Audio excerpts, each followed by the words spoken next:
യുവ ഡോക്ടറെ ബലാത്സംഗം ചെയ്ത് കൊലപ്പെടുത്തിയ കേസിലെ മുഖ്യപ്രതി സഞ്ജയ് റോയ് RG കർ മെഡിക്കൽ കോളേജിലേക്ക് പ്രവേശിച്ച CCTV ദൃശ്യം 24-ന് ഈ മാസം 9-ന് പുലർച്ചെ 4:03-ന് കെട്ടിടത്തിലെത്തിയതിൻ്റെതാണ് ദൃശ്യം. കയ്യിൽ ഹെൽമറ്റും കഴുത്തിൽ ബ്ലൂടൂത്ത് ഹെഡ്ഫോണും ദൃശ്യത്തിൽ വ്യക്തമാണ്. ഹെഡ്ഫോൺ പിന്നീട് മൃതദേഹത്തിന് സമീപത്ത് നിന്നും കണ്ടെത്തിയിരുന്നു. ബൽറാം നെടുങ്ങാടി കൊൽക്കത്തയിൽ നിന്ന് ചേരുന്നു വിവരങ്ങളുമായി. ബൽറാം, എന്തൊക്കെയാണ് ഈ CCTV ദൃശ്യത്തിൽ പതിഞ്ഞിരിക്കുന്നത്?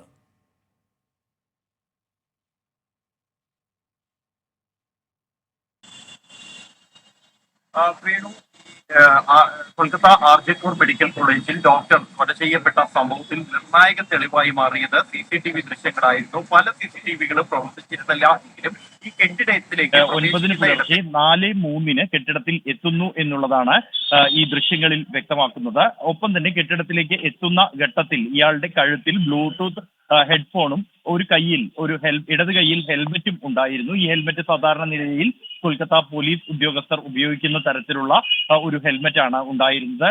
പിന്നീട് പോലീസ് ഈ മൃതദേഹം കണ്ടെത്തിയ ഘട്ടത്തിൽ പോലീസ് നടത്തിയ പരിശോധനയിൽ ഈ ഹെഡ്ഫോൺ അവിടെ നിന്നും കണ്ടെത്തുകയും ഈ CCTV ദൃശ്യങ്ങളിൽ കണ്ട ആളുകളുടെ മൊബൈൽ ഫോണുകൾ ഉപയോഗിച്ച് അത് കണക്ട് ചെയ്യാൻ ശ്രമിക്കുമ്പോൾ സഞ്ജയ് റോയുടെ മൊബൈലിൽ അത് കണക്ട് ആവുകയുമായിരുന്നു. തുടർന്നാണ് ആദ്യഘട്ടത്തിൽ പ്രതിയിലേക്ക് പോലീസ് എത്തുന്നത്. 12 മണിക്കൂറിനകം തുടർന്ന് ചോദ്യം ചെയ്യലിൽ ഇയാൾ കുറ്റം സമ്മതിക്കുകയും ചെയ്തിരുന്നു. ഇത് നിർണായകമായ ഒരു തെളിവായി മാറി. കഴിഞ്ഞ ദിവസം കൽക്കട്ട ഹൈക്കോടതി ഈ CCTV ദൃശ്യങ്ങളും മറ്റ് രേഖകളും ഈ കേസുമായി ബന്ധപ്പെട്ട മുഴുവൻ അനുബന്ധ രേഖകളും CBIക്ക് കൈമാറണമെന്ന് കൊൽക്കത്ത പോലീസിന് നിർദ്ദേശം നൽകിയിരുന്നു. അതിൽ ഈ ദൃശ്യങ്ങളും ഉൾപ്പെടുന്നുണ്ട്. പ്രതിയുടെ പങ്ക്, അതായത് കൊല ചെയ്യുന്ന കുറ്റകൃത്യം നടക്കുന്ന ഘട്ടത്തിൽ പ്രതി അവിടെ ഉണ്ടായിരുന്നു എന്നതിന്റെയും ഒപ്പം തന്നെ മൃതദേഹത്തിന് സമീപത്ത് നിന്നും കണ്ടെത്തിയ ഹെഡ്ഫോൺ ഇയാളുടേത് തന്നെയാണ് എന്നതിന്റെയും കൃത്യമായ രേഖയാണ് ഈ CCTV ദൃശ്യങ്ങൾ. ബൽറാം, ഈ കേസുമായി ബന്ധപ്പെട്ട് CBI അടക്കം സുപ്രീം കോടതിയിൽ ഉന്നയിച്ച പ്രധാനപ്പെട്ട ആക്ഷേപമാണ് തെളിവുകൾ നശിപ്പിക്കപ്പെട്ടിരിക്കുന്നു എന്നത്. അതുകൊണ്ട് തന്നെ ഈ CCTV ദൃശ്യങ്ങളുടെ തെളിവ് മൂല്യം എത്രത്തോളം പ്രധാനമാണ്?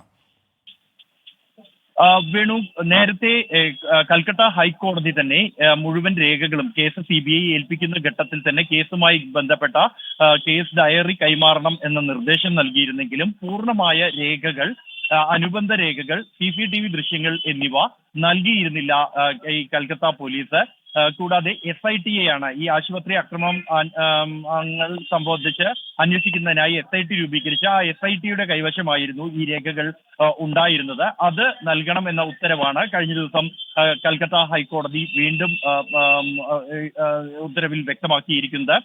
കർശന നിർദ്ദേശമാണ് ഇക്കാര്യത്തിൽ കൊൽക്കത്ത പോലീസിന് നൽകിയിരിക്കുന്നത്. ഏറെ നിർണായകമാണ് ഈ രേഖകൾ ഈ കേസുമായി ബന്ധപ്പെട്ട എന്ന് പറയാം. കാരണം ഈ കുറ്റകൃത്യം നടക്കുന്ന ഘട്ടത്തിൽ കുറ്റകൃത്യത്തിൽ ഒന്നിലേറെ പേർ ഉൾപ്പെട്ടിട്ടുണ്ട് എന്നുള്ളതാണ് പ്രധാനമായും ഡോക്ടർമാർ അടക്കമുള്ളവർ ഉന്നയിക്കുന്ന ഒരു പ്രധാനമായ ആക്ഷേപം എന്നുള്ളത്.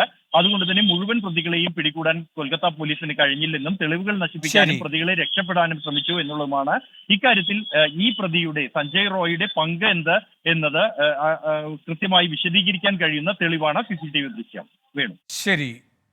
കൊൽക്കത്തയിൽ യുവ ഡോക്ടറെ ബലാത്സംഗം ചെയ്ത് കൊലപ്പെടുത്തിയ കേസിലെ പ്രതി സഞ്ജയ് റോയി ആശുപത്രി കെട്ടിടത്തിലെത്തുന്നതിന്റെ CCTV ദൃശ്യങ്ങളാണ് 24-ന് ലഭിച്ചത്. ബൽറാം നെടുങ്ങാടിയാണ് കൊൽക്കത്തയിൽ നിന്ന് വിവരങ്ങൾ നൽകിയത്.